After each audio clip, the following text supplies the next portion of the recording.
माध्यमिक शिक्षा सेवा चयन बोर्ड के द्वारा आयोजित टीजीटी पीजीटी 2022 की परीक्षा कभी भी हो सकती है। बहुत होगा तो नवंबर के प्रथम सप्ताह, द्वितीय सप्ताह, तृतीय सप्ताह, यानी इस वर्ष तो परीक्षा हो ही जाएगी। तो आइए मैं आपको इतिहास विषय के लिए जो पूर्व में परीक्षा में प्रश्न पत्र आए हुए हैं उनको आपके सामने, यानी कि इतिहास के एस्पिरेंट्स को, इतिहास के पीजीटी को देने वाले, यानी कि प्रवक्ता के लिए जो इतिहास विषय से देंगे उनके लिए सन 2000 में जो प्रश्न पत्र आया था उसको हम आपको सामने रखते हैं। पहला, बरीद कौन थे? 4 ऑप्शन। बरीद कौन थे? पहला है शाही कारखानों में कार्यरत कर्मचारी, शाही अंगरक्षक दूसरा, तीसरा लेखा परीक्षक और चौथा गुप्तचर अधिकारी। तो इसका सही उत्तर है कि बरीद गुप्तचर अधिकारी हुआ करते थे।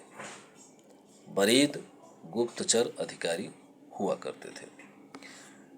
देखिए, बरीद सूचना और गुप्तचर विभाग का महत्वपूर्ण एक ऑफिसर हुआ करता था और ये क्या करता था कि साम्राज्य के विभिन्न भागों में जो भी घटित घटनाएं होती थी उनको सीधे सुल्तान के पास पहुंचाता था। तो बरीद, इसलिए इसका सही उत्तर क्या हुआ कि बरीद गुप्तचर अधिकारी होता था जो सूचनाओं को सीधे सम्राट सुल्तान तक पहुंचाता था। यह मध्यकालीन का प्रश्न है, मध्यकालीन इतिहास का। और दूसरा प्रश्न है कि अलाउद्दीन खिलजी के बारे में क्या सही नहीं है। इसका ये मतलब हुआ कि अलाउद्दीन खिलजी के बारे में आपको डिटेल्स जानना जरूरी है। अब देखिए, अलाउद्दीन खिलजी के बारे में क्या सत्य नहीं है, तो 4 ऑप्शन दिया हुआ है। पहला दिया है कि भू राजस्व की वृद्धि की उसने, गुप्तचर प्रणाली का गठन किया, मद्य निषेध, सैन्य अधिकारियों को जागीरें प्रदान किया। तो उसके विषय में भू राजस्व की वृद्धि किया, बिल्कुल उसने किया था, अलाउद्दीन खिलजी ने किया था। गुप्तचर प्रणाली का गठन भी किया था, साथ ही मद्य निषेध किया था। पर वो चौथा काम, सैन्य अधिकारियों को जागीरें प्रदान नहीं किया था। तीसरा प्रश्न है कि 1258 ईस्वी में किस मंगोल नेता ने खिलाफत को नष्ट करते हुए खलीफा की हत्या कर दी। ये प्रश्न बहुत आता है। पहला हलाकू, दूसरा चंगेज खां, तीसरा तैमूर और चौथा इनमें से कोई नहीं, उपयुक्त में से कोई नहीं। तो इसका सही उत्तर है हलाकू। हलाकू एक ऐसा मंगोल नेता था जिसने 1258 ईस्वी में खिलाफत को नष्ट कर दिया, यानी कि खलीफा की हत्या कर दी। तो चौथा है रजिया के विरोधी अमीर गुट का नेतृत्व कौन कर रहा था? रजिया सुल्तान के विषय में हम लोग जानते हैं। तो रजिया सुल्तान अमीर गुट का नेतृत्व कौन कर रहा था? विरोधी अमीर गुट थे, रजिया को हटाने के लिए कुछ अमीर विरोध में खड़े हुए थे। तो मलिक इनुद्दीन कबीर खां, निजाम उल मुल्क जुनैदी, मलिक अलाउद्दीन कोची और मलिक बलबन, इन चारों में विरोधी अमीर गुट का नेतृत्व, ये ध्यान देने योग्य बात है कि विरोधी अमीर गुट का नेतृत्व कौन कर रहा था? निजामुल मुल्क जुनैदी। फिर से, निजामुल मुल्क जुनैदी, यानी अंतिम रूप से हम कह सकते हैं कि रजिया के विरोधी अमीर गुट का नेतृत्व निजामुल मुल्क जुनैदी कर रहा था। निजामुल मुल्क जुनैदी। 4 प्रश्न हो गए। ये सन 2000 में आए हुए प्रश्न हैं, हम आपको बता दें। ये आए हुए प्रश्न पत्र हैं। 2 घंटे का समय मिलता है पीजीटी को देने के लिए और 125 प्रश्न आते हैं। तो सन 2000 में जो पीजीटी में पूछा गया था वो प्रश्न पत्र सीधा हम आपके सामने रख रहे हैं। पांचवा, दिल्ली सल्तनत में इक्ता प्रथा को प्रारंभ करने का श्रेय किस सुल्तान को जाता है? इक्ता प्रथा बहुत प्रसिद्ध था और ये इक्ता प्रथा को शुरू करने वाला कौन था?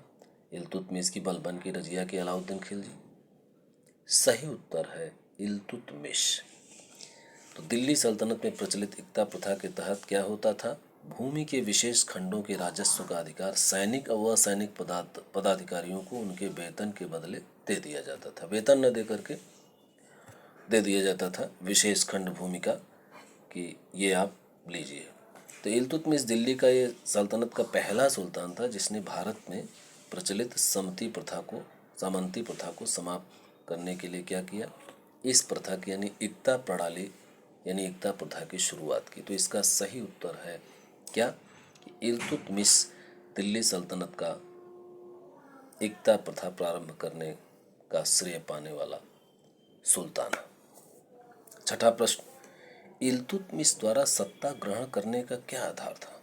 ये बहुत ही रीजनेबल प्रश्न है कि इल्तुतमिश जब सत्ता ग्रहण किया तो उसके पीछे क्या आधार था? 4 ऑप्शन है। वह ऐबक का दामाद था। वह ऐबक का दामाद था। दूसरा, उसने बल प्रयोग से सत्ता ग्रहण की। उसने बल प्रयोग से सत्ता ग्रहण की।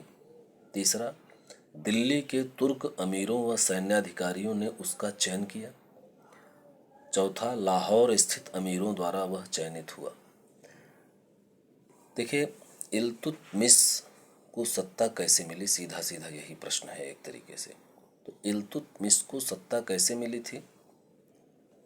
देखिए, कुतुबुद्दीन ऐबक का ये दामाद था, ये बात सही है, लेकिन इसलिए इसको सत्ता नहीं मिली थी।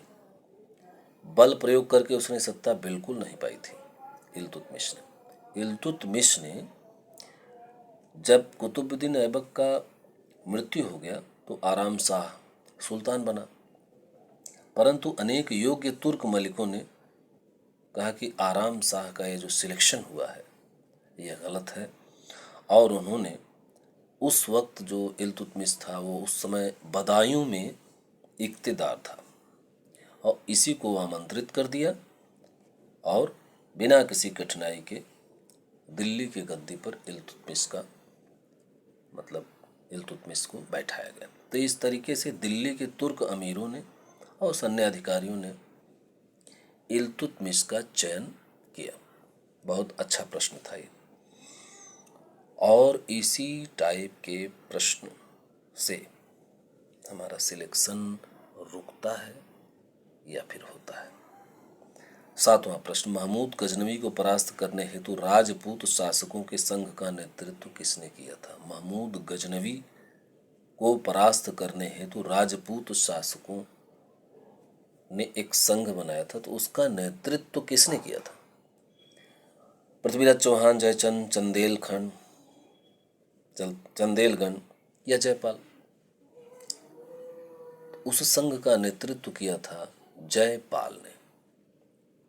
महमूद गजनवी को परास्त करने हेतु राजपूत शासकों के संघ का नेतृत्व पश्चिम उत्तर भारत के शाही राजा जयपाल ने किया था। इसमें जयपाल की क्या हुई? पराजय हुई। जयपाल इस पराजय को सहन नहीं कर सका, उसने सुसाइड कर लिया, आत्महत्या कर ली। इस पर भी प्रश्न आता है। 8वां प्रश्न, मोहम्मद गोरी द्वारा परास्त किया गया प्रथम भारतीय शासक कौन था? 4 ऑप्शन है। पृथ्वीराज चौहान, जयचंद, मूलराज द्वितीय और परमालदेव। परमालदेव बिल्कुल नहीं था, जयचंद बिल्कुल नहीं था, मूलराज द्वितीय बिल्कुल नहीं था। पृथ्वीराज चौहान को मोहम्मद गोरी ने हराया था। तराइन का 2 युद्ध हुआ था सन 1191 में, प्रथम तराइन युद्ध, और सन 1192 में द्वितीय तराइन युद्ध। प्रथम तराइन युद्ध में मोहम्मद गोरी ने एक तरीके से प्रथम भारतीय राजा को, शासक को, पृथ्वीराज चौहान को हरा दिया था। 8 प्रश्न हो गया। अब एक किताब का नाम आ रहा है कि भाई प्रश्न संख्या 9 है, इसमें कह रहा है महमूद गजनवी के भारत आक्रमण के समय विद्वान अल बरूनी ने किस महत्वपूर्ण ग्रंथ की रचना की। देखिए, महमूद गजनवी जब भारत आया था तो उसने अपने साथ कई विद्वानों को लेके आया था। उसमें से अल बरूनी विद्वान बहुत प्रसिद्ध विद्वान थे, तो उन्होंने एक महत्वपूर्ण ग्रंथ की रचना की थी। किताबुल रहला थी वो किताब, कि किताबुल हिंद थी, कि किताबुल इस्लाम थी, कि कोई नहीं थी। तो सही उत्तर है किताबुल हिंद, बहुत ही प्रसिद्ध किताब उल हिंद, किताब उल हिंद। ये महमूद गजनवी के भारत आक्रमण में जब विद्वान अल बरूनी आया तो उसने इस ग्रंथ की रचना की, और ये बहुत ही प्रसिद्ध ग्रंथ है। तहकीक हिंद भी हम इसको कहते हैं, और ये तत्कालीन इतिहास को जानने का एक महत्वपूर्ण साधन है। और इसमें भारतीय गणित, इतिहास, भूगोल, दर्शन आदि की पूरी समीक्षा की गई है। किताबुल हिंद में भारतीय गणित, इतिहास, भूगोल, फिलॉसफी की इसकी समीक्षा की गई किताबुल हिंद में। और 10वां प्रश्न है पानीपत के तृतीय युद्ध में मराठा सेना का वास्तविक सेना नायक कौन था। तो नाना फडणवीस, की विश्वासराव, की सदाशिवराव भाऊ, की मल्हारराव होलकर। तीसरा है सदाशिवराव भाऊ। इस तरह हम 10 प्रश्न आपको इस वीडियो में बता चुके हैं। अभी चूँकि इसमें आगे सन 2000 में 100 प्रश्न पूछे गए थे। वैसे आजकल तो 125 प्रश्न पूछे जाते हैं, तो हम आपको 100 प्रश्न में से अभी 10 प्रश्न व्याख्या सहित बताएं तो वीडियो लंबा ना हो, इसलिए द्वितीय पार्ट में हम आपको बताएंगे। ठीक है, तो आप प्रश्न पत्र पूरा जितना अब तक आया हुआ है सन 2021 तक का प्रवक्ता का पीजीटी इतिहास विषय के लिए, हम आपको पूरा का पूरा अपने वीडियो के हर पार्ट में देते जाएंगे। तो जो भी एस्पिरेंट है वो इस वीडियो को देख सकते हैं। उससे उनको जो प्रश्न पत्र तो पढ़ना ही पढ़ना है, क्योंकि प्रश्न पत्र आप करेंगे तभी आपका अभ्यास होगा। तो आप इस वीडियो को देख सकते हैं, और चैनल को अगर आप सब्सक्राइब नहीं करें तो कर लीजिए सब्सक्राइब।